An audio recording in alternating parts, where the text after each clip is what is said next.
Can you discuss the role of phytonutrients and antioxidants found in plant-based foods in preventing the development and progression of cancer? Yes, and I think that's one of the main points is I'm saying that there are three types of food that people eat in America.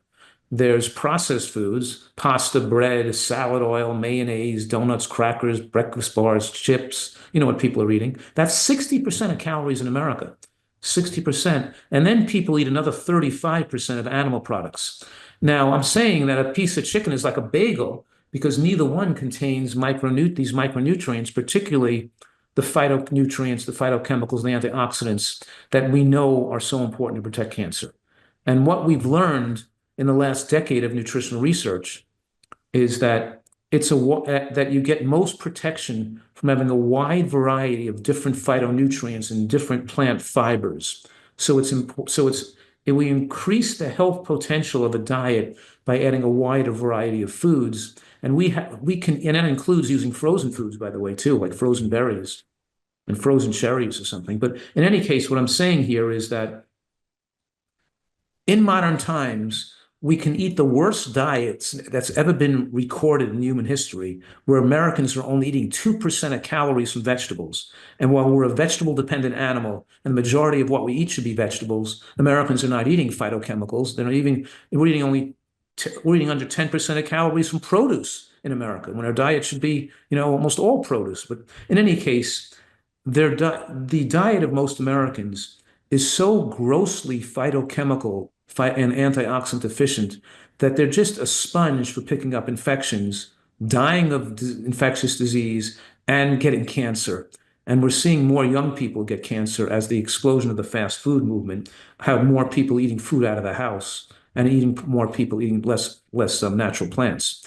Keep in mind that in the early part of the last century, the government used to encourage victory gardens and used to encourage people to grow more of their own food, especially during World War I and World War II. Up until about 1950, Americans were probably consuming 50% of calories from calories they grew in their own homesteads, farms, or backyards. And we've moved to a diet over the years which has actually become worse. And we've seen a spike of diseases like autoimmune disease and cancers have skyrocketed.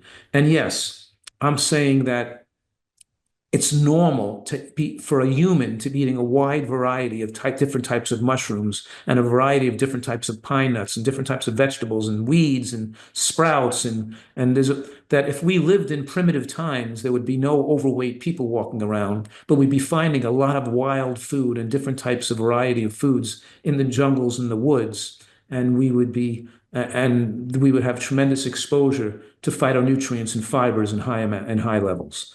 So yes, we know that the changes to the DNA, where we develop methylation defects that cumulatively grow in the cell for a cell to become precancerous and then cancerous, is affected by vegetable consumption.